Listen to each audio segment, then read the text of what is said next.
Hello and welcome to a brand new episode of China Now, your trusted current affairs show that keeps you connected to the stories shaping modern China and its global footprint. I am your host, Makiza Latifa, and I'm thrilled to have you with us.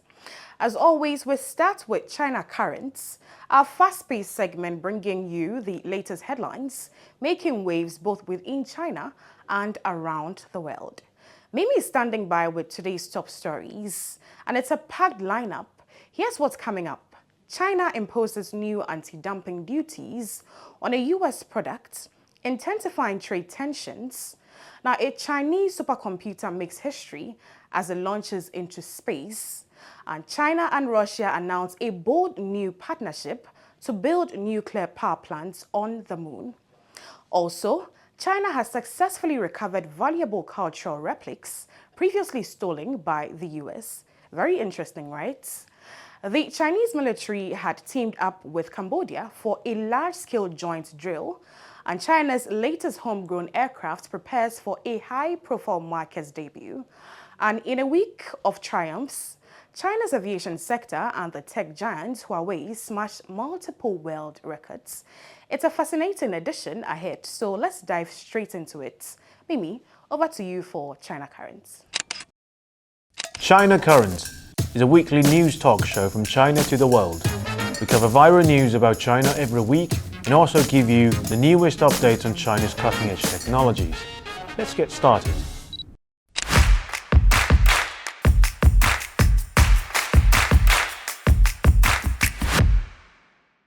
Welcome to China Currents, your weekly news report on the latest developments in China. I am Mimi, and in this episode, China launches anti-dumping duties on a U.S. product. China launches a supercomputer into space. China and Russia will develop nuclear plants on the moon. China recovers cultural relics stolen by the U.S. China held a military drill with Cambodia. Chinese aviation industry and Huawei break multiple world records.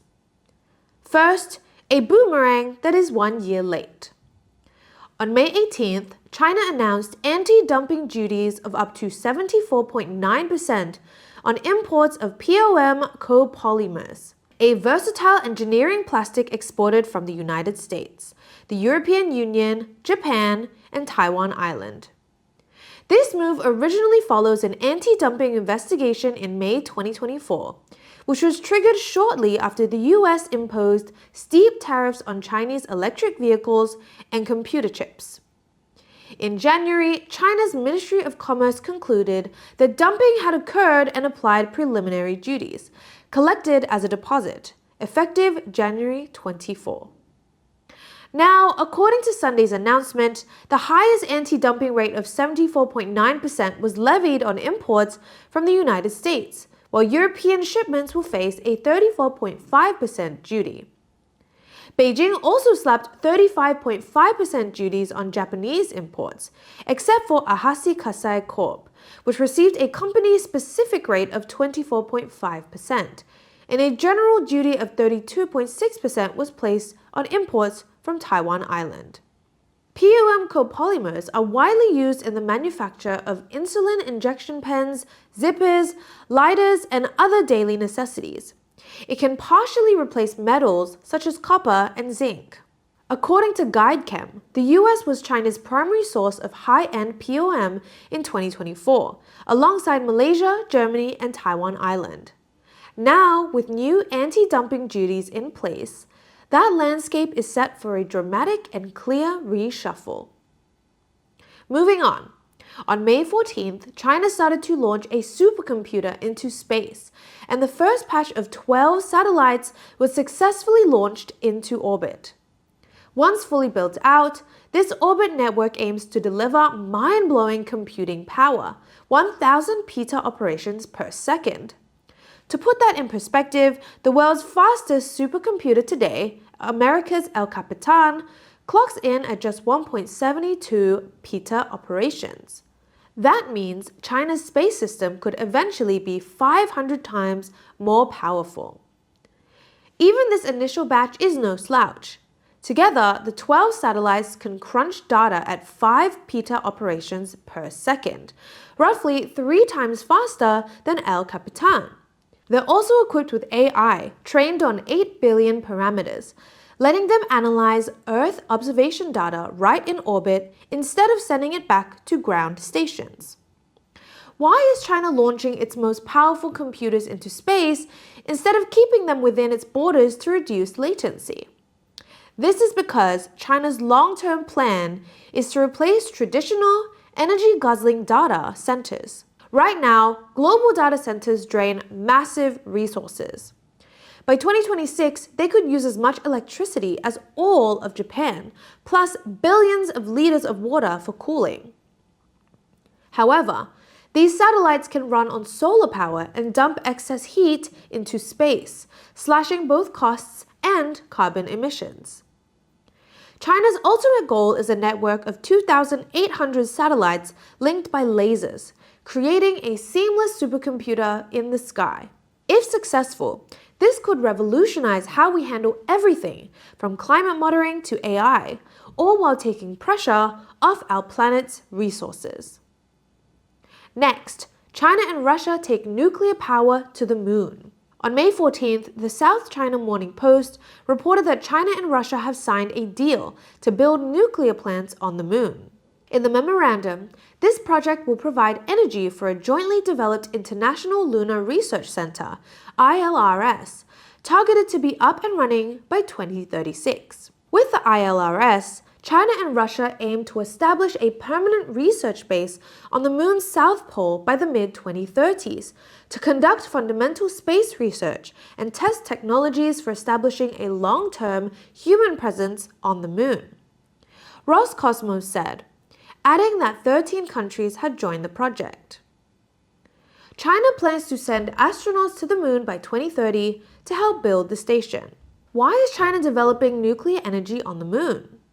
This is because current missions to space, including crewed launches and orbiting space stations, rely on solar panels for power. However, each lunar day and night lasts about 14 Earth days, and some areas of the moon are cloaked in permanent shadows, making stable and consistent energy supplies a necessity for future lunar bases. This will allow humans to extend their footprint to the far side of the moon.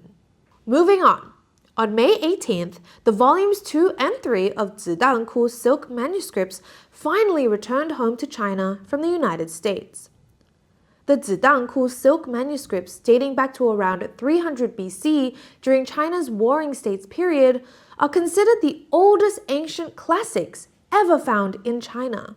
They are more than a century older than the Dead Sea Scrolls. A historian at Nanjing University said, "The manuscripts are of foundational significance for the study of ancient Chinese script and literature, as well as for the history of Chinese scholarship and thought." The 2 volumes were unearthed in 1942 in China's Hunan province and were illegally taken to the U.S. in 1946 and eventually ended up in the Smithsonian Institute in Washington. The return of the volumes followed diplomatic efforts by the National Cultural Heritage Administration of China since 2022. China's ambassador to the U.S. confirmed that about 600 lost cultural relics have been returned from the U.S., over 40 just this year. However, around 1.67 million Chinese artifacts are currently housed in 218 foreign museums. Among them, around 23,000 objects are possessed by the British Museum. In 2023, some 2,000 artifacts from the British Museum's collection inexplicably went missing. Chinese media Global Times urged the British Museum to restitution of cultural relics made by other countries that have been looted by Britain, including China, India, Nigeria, and South Africa, which would be a test and verification of Britain's sincerity in clearing the colonial stain and making amends for its historical sins. But to this day, the UK seems to have failed this test. Next up, on May 17th, China and Cambodia launched the Golden Dragon 2025 joint military exercise. The two countries first held this drill in 2016, with participation limited to Army units. This year, the scope has expanded significantly to include Army, Navy, and Air Force personnel from both sides. According to the Royal Cambodian Air Force, Cambodia has deployed 1,331 troops, while China has sent 845 personnel. The Chinese side also brought in a range of advanced military equipment, including the Changbaishan landing ship and 3 additional naval vessels, as well as 2 Z-20 helicopters, 20 reconnaissance and combat drones, unmanned ground vehicles, and C-5 command vehicles. The exercise is being carried out in 3 phases: adaptive training, command drills, and live force exercises, aimed at gradually deepening the joint operational capabilities between the two militaries. Chinese military expert told the Global Times that with more forces and branches involved, both the scale and scope of the drills have significantly grown. This year's joint exercise includes not only land-based counterterrorism operations, but also maritime counterterrorism and humanitarian rescue missions. Moving on May 10th, China broke the world record by developing the largest amphibious aircraft ever built. The AG-600, created by the Aviation Industry Corporation of China, AVIC, has now successfully completed all of its compliance flight tests. The AG-600 boasts a maximum takeoff weight of 60 tons and can scoop up to 12 tons of water. With a cruising speed of 220 kilometers per hour and an operational range of 4,500 kilometers, it's perfectly suited for firefighting and logistics missions. Currently, one AG-600 is serving in China's Heilongjiang province, where it will support a forest protection mission. Next, on May 15th, China's energy giant Huaneng Group unveiled the world's largest fleet of unmanned electric mining trucks in Inner Mongolia, featuring 100 vehicles powered by Huawei's autonomous driving systems. According to the chairman of this project, these vehicles mark the largest single deployment of driverless electric mining trucks in the world. These trucks are equipped with cutting-edge technologies, including 5G communications, AI, cloud computing, smart battery swapping, and high-precision mapping. They can operate in harsh environments and perform fully autonomous loading and unloading, boosting overall transport efficiency by 20% compared to manned trucks. According to the China National Coal Association, more than 5,000 automated mining trucks are expected to be in use across China by the end of 2024, a number projected to double to 10,000 by 2026. And this isn't China's first time to integrate AI and advanced communications into traditional industries. According to the Ministry of Transport, China now leads the world in automated port terminals. Thanks to its unmanned port system, containers are remotely aligned with centimeter-level accuracy, while AI-powered transport robots seamlessly deliver them to designated areas, completing the entire logistics process without human intervention. That is all for today. Thank you for watching this episode of China Currents. If you have any thoughts or comments, please leave them below. See you next time. And now it's time for the Thinkers Forum, where global experts, diplomats, and thought leaders share sharp insights on the issues redefining international affairs. We begin with David Firestein, President and CEO of the George Bush Foundation for U.S. China relations. In this segment, he offers his perspective on the evolving dynamics between U.S. and Beijing and what lies ahead for one of the world's most consequential bilateral relationships. He'll also touch on the Trump administration declaring a trade war on everybody, which he believes is not going to end well for the United States. Let's hear what he has to say.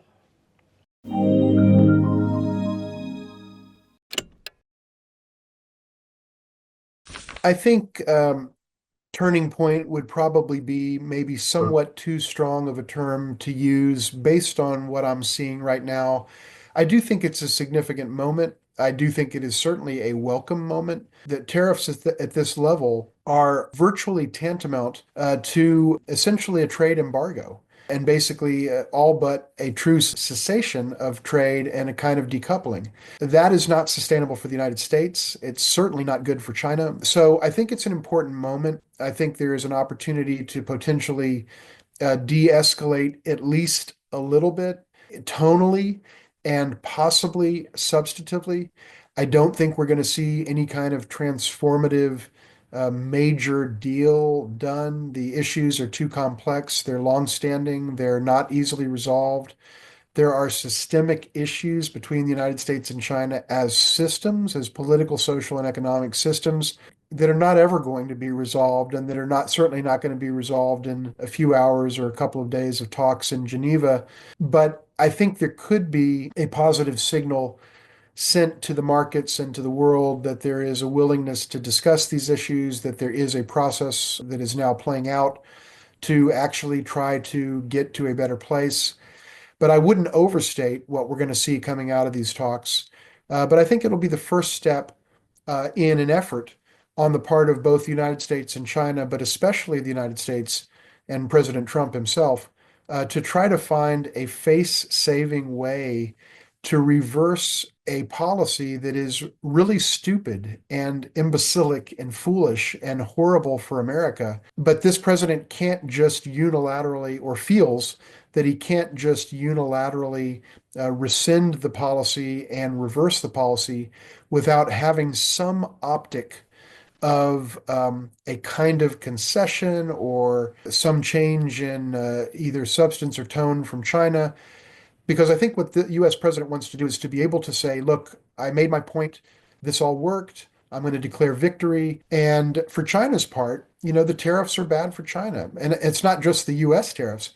So everybody is getting hurt by this. And so I don't want to even necessarily say I'm optimistic, but I am hopeful that the talks that are going to take place will perhaps represent the beginning of a process whereby the tone shifts a little bit and where some fruitful discussions can start to occur. And it's going to require, both for the United States and China, and especially for President Trump, a willingness to do some things unilaterally, even if they characterize it as a kind of joint compromise, to back away from these self-destructive and foolish policies and then claim victory. And I don't necessarily think that either country has a true upper hand in a way that is really material. Some argue that China does, some argue that the US does. I think it could cut both ways. But politically, I think China does have the upper hand because it's going to be able to withstand the hit that this puts on the Chinese public to a greater degree than the United States political leadership is going to be able to withstand that hit in the United States context. And that's because of the difference in our systems and because of the the galvanizing effect that the U.S. aggressiveness on this issue is having on Chinese public opinion.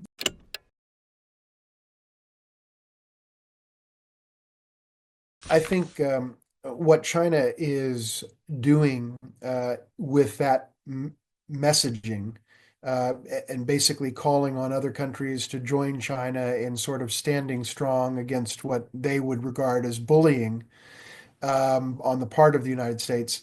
I think it's a very logical approach on the part of China. It makes sense from their standpoint to try to triangulate and capitalize on the negative sentiment that has been developing in the world about the United States, even among America's own allies and closest friends. I mean, the United States has picked a trade war with the entire world. And we've particularly picked a trade war and picked a fight with Canada and Mexico. Canada being one of our closest allies and closest friends, and Mexico being one of our closest friends. And obviously, both of these are great neighbors. And the United States has, singled these two countries out for even higher levels of tariffs in terms of a number of their products than the world as a whole. And that's to say nothing of the tariffs that we've placed on our NATO allies and our allies in Asia and elsewhere. So trying to leverage and capitalize on this wedge that the United States itself is pushing and driving between ourselves and our closest allies and friends and trading partners makes sense from a Chinese standpoint. But I also think that there are limits to the degree to which that strategy or approach or messaging tactic on the part of China can be effective relative to, let's say, Europe as a whole, the EU, the European Union, relative to perhaps Japan, South Korea, Australia, and some of the other close U.S. allies, simply because those countries have also taken hits from certain Chinese actions in the trade and economic arena. And so China may be saying, look, the United States is bullying all of us and so on. But, many countries in Europe and many countries in Asia have also felt the sting of what they would regard as unfair trade practices emanating from China. That's going to be a factor in their thinking as well. So, I think China's making the smart move, and there will be differing levels of receptivity to that message. But I do think there is some openness to that message on the part of these countries because the United States is alienating many of our close allies and friends and trading partners with this blanket Liberation Day approach to tariffs. And in my judgment, it is a major strategic blunder on the part of the United States to alienate all our friends, even as we are trying to deal with the challenges associated with the U.S. China bilateral trading relationship. It just doesn't make any sense. I don't think we're thinking about this holistically and thinking through second and third order effects. And we're creating an opening. We, the United States, are creating an opening for China to potentially advance its own economic and commercial interests at the expense of the United States.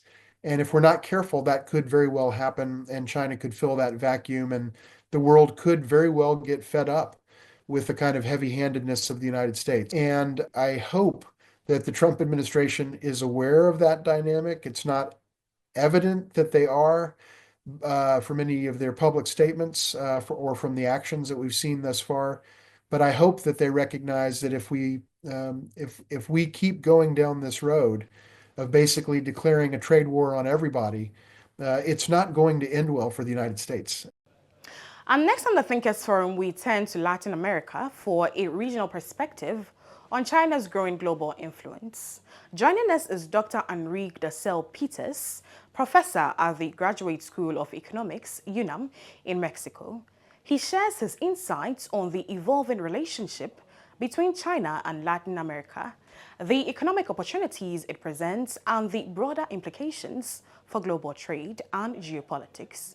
Stay with us. His perspective is one you don't want to miss.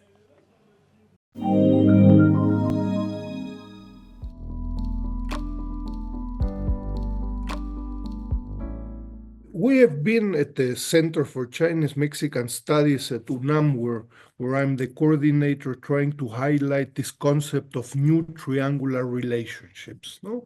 Which means the two biggest economies of the world, the U.S. and China, are in a systemic confrontation beyond the Geneva talks and beyond a truce and beyond whatever. What we are witnessing is that the two biggest economies of the world have different political systems and different economic systems.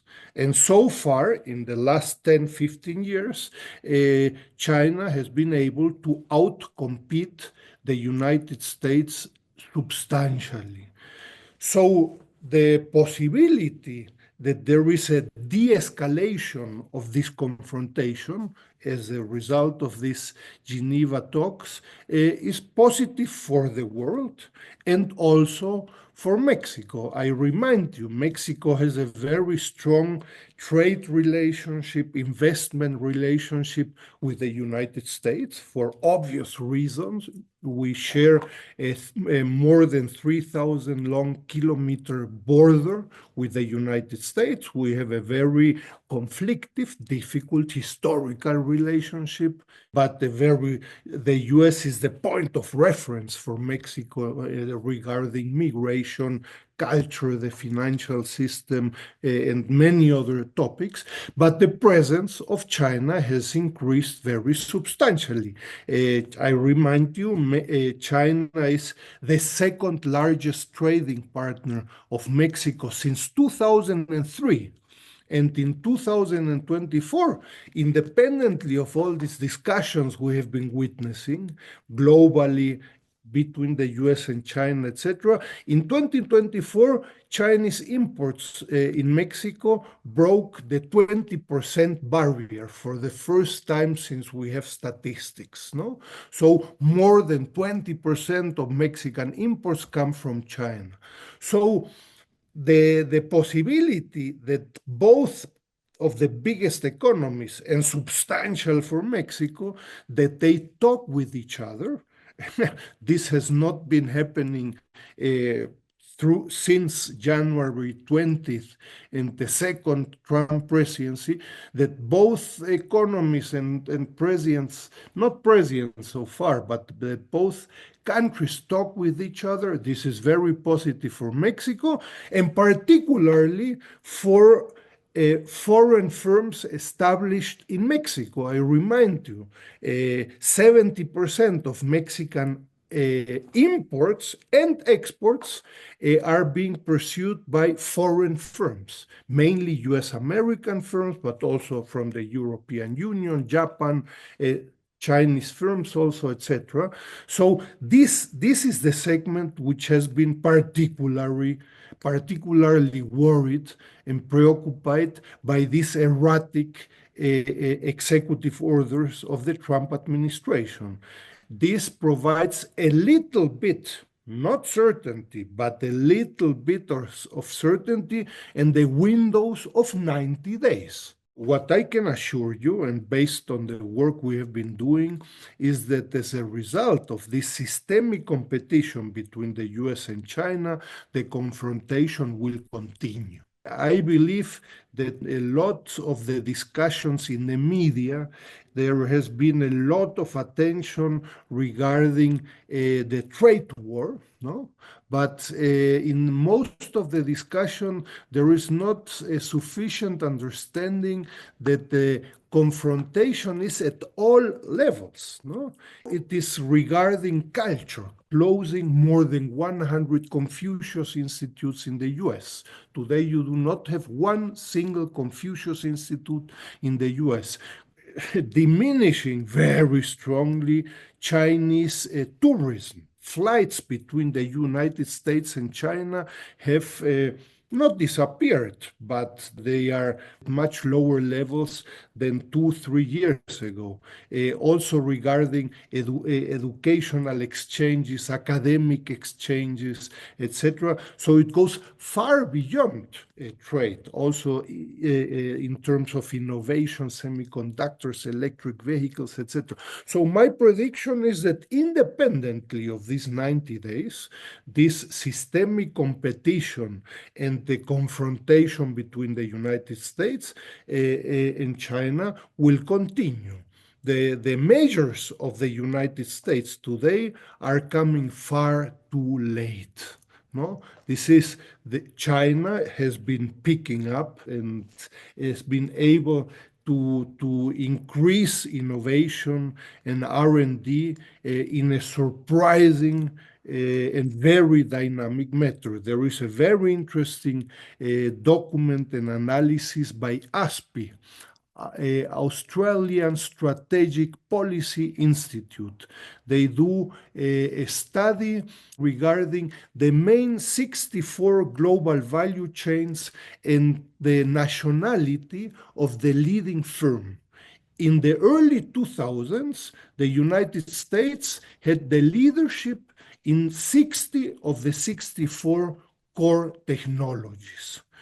In the last study of 2024, China had the leadership in 57 of 64 core technologies. So the policies and the reaction of the United States since the Biden administration and increased again by the Trump administration are coming too late. The United States is trying to defend itself fiercely, but I unfortunately believe this is going to be too late. Still, the United States is the old rich guy in town. No, it's still important. He's still rich, but declining. No, I believe that the United States and China are in a league of itself. No, they have their own institutions, strategies.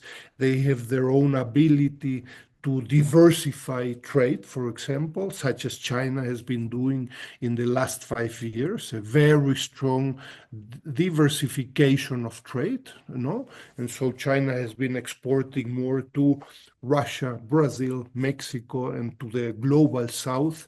And the share of Chinese exports to the United States has been falling importantly. Other countries, such as Mexico, for example, we are not able to do this, and particularly not in the short run. Well, I think we cannot qualitatively compare the measures of China with Mexico's. Mexico, again, has a much weaker economy, highly dependent. I remind you, 84% of Mexican exports in 2024, 84% went to the United States. Chinese exports to the United States at the highest point accounted for around 20%, and they have been falling below 15, even 13% in the last years. So the level of dependency of China in terms of their exports to the U.S. are much smaller than a country such as Mexico. So I think that China's policies have been very clear for years. If you impose new tariffs unilaterally, I will respond the next morning. And I think that China's president, MOFCOM, and others have been very coherent. They have been responding very quickly with exactly the same measures, always highlighting we do not agree with these new tariffs, demanding the World Trade Organization to take measures against these unilateral measures of the United States. We believe in multilateralism, not on unilateral measures, etc., etc. And China has been very clear in continuing in trade negotiations with the rest of the world, in terms of, in some cases, even of reducing tariffs with the rest of the world, making it very clear we respond to unilateral measures of the United States.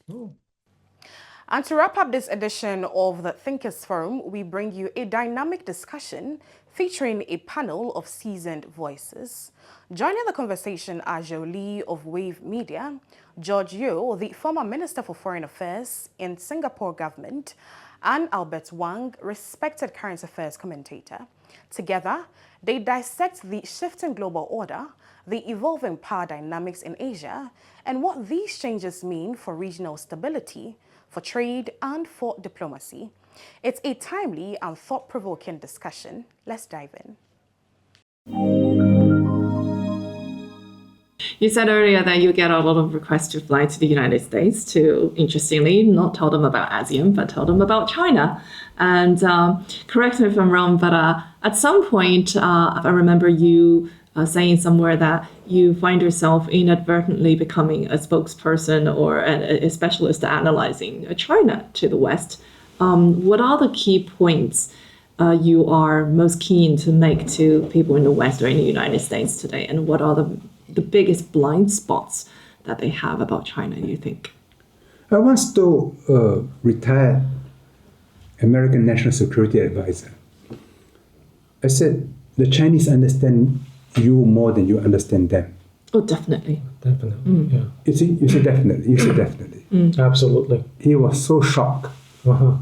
That night at a cocktail, he told a friend of mine, Yeah. you see, you know what George Shou told me? That the Chinese understand us more than we understand them. Now, he did not contradict me, Yeah. but he was taken aback. You know, in Bingfa, it says, 知己知彼. If you don't understand China, you're at a disadvantage. Worse, you may do things which will hurt everybody. What is the greatest fear? The greatest fear in the West is that when China becomes big and strong, or bigger and stronger, you will behave like a Western power.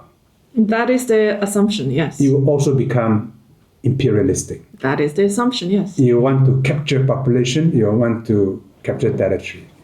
The Chinese mentality is always defensive because it's a big universe, all following more or less Confucius principles.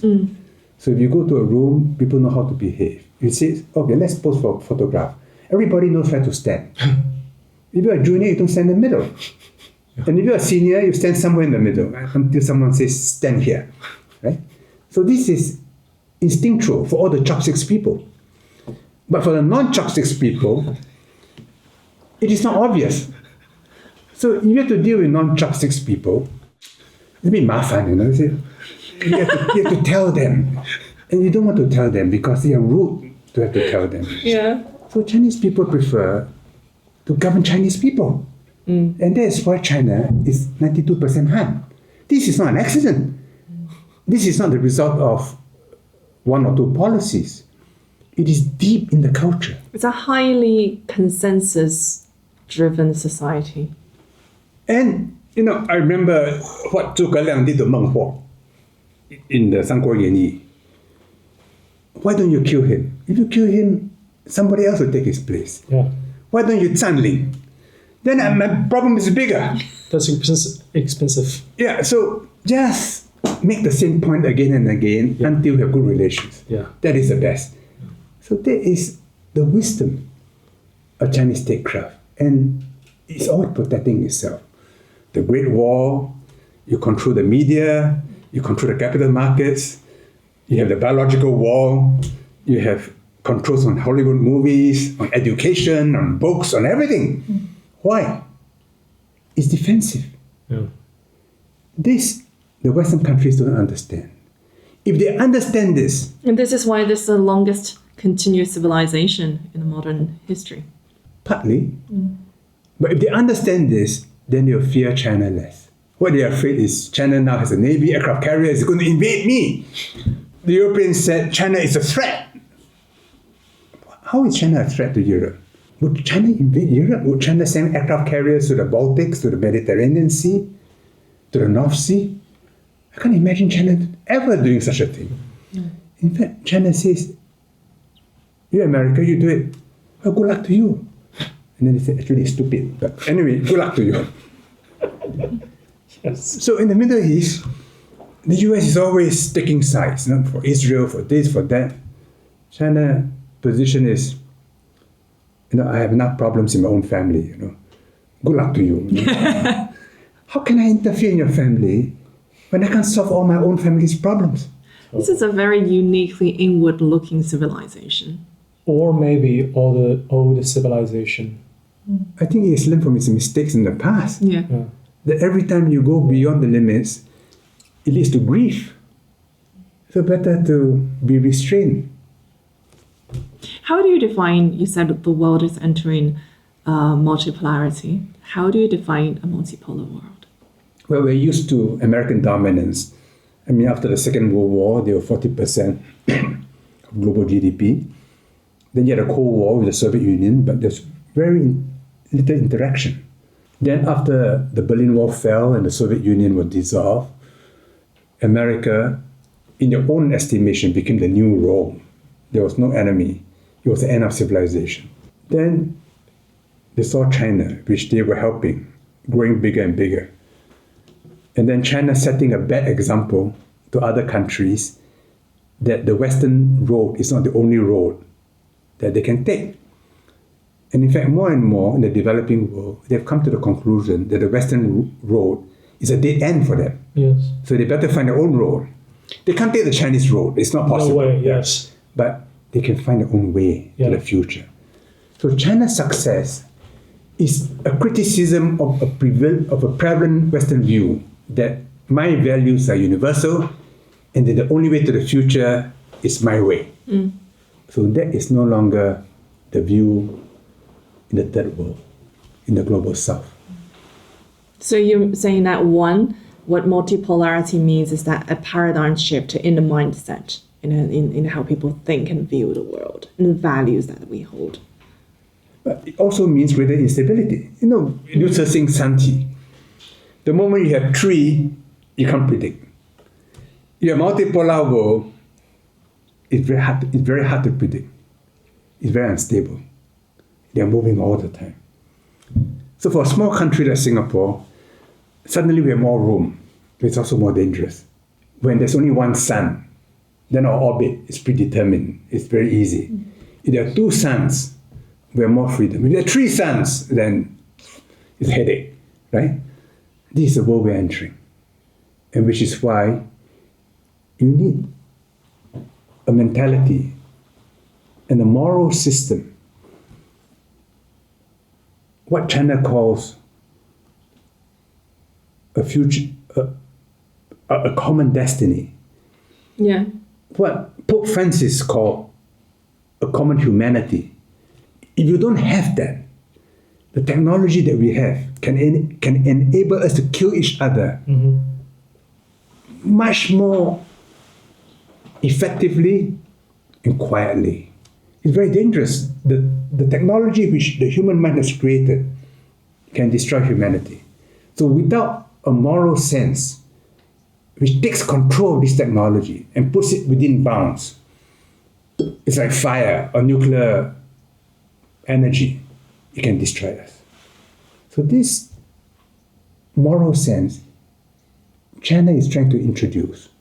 Pope Francis has tried to introduce. There are different moral philosophers in the world who are saying, look, be careful. We can't just rush into this without thinking. AI will replace most of us. And it's scary. When the Industrial Revolution happened, workers smashed machines because the machines take away their jobs. The assembly line reduced human beings to machine parts. So you had Karl Marx, you had the Communist Manifesto, the socialist movement, to recover the authority of human beings. And in the 20th century, technology was used to kill people on an industrial scale.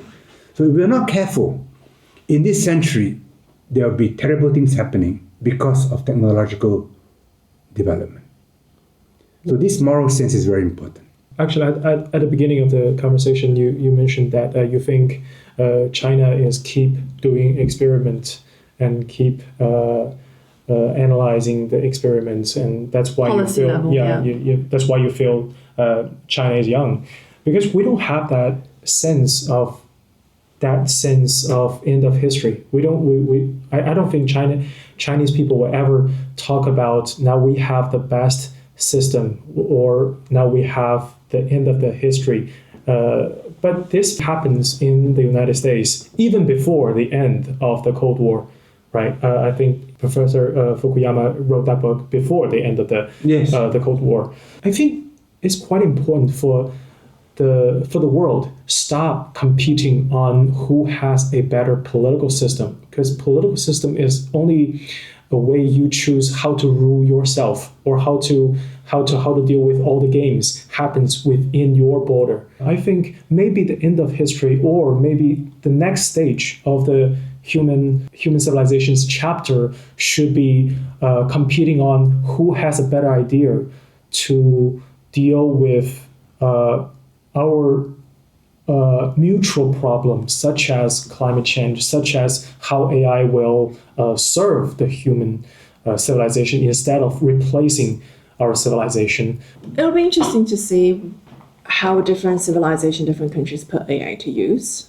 right now, AI or for as you know, basically as much as we will talk about AI, it's still very much limited to writing poems, the large language models.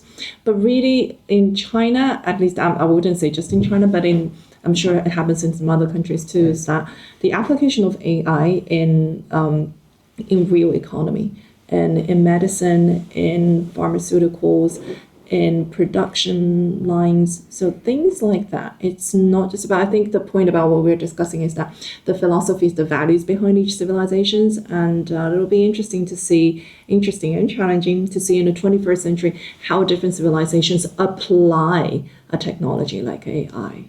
And what is your expectation on that? It may sound old-fashioned, but if you go back to Karl Marx, he said if the superstructure does not support the growth of productive forces, then you have a contradiction and decline.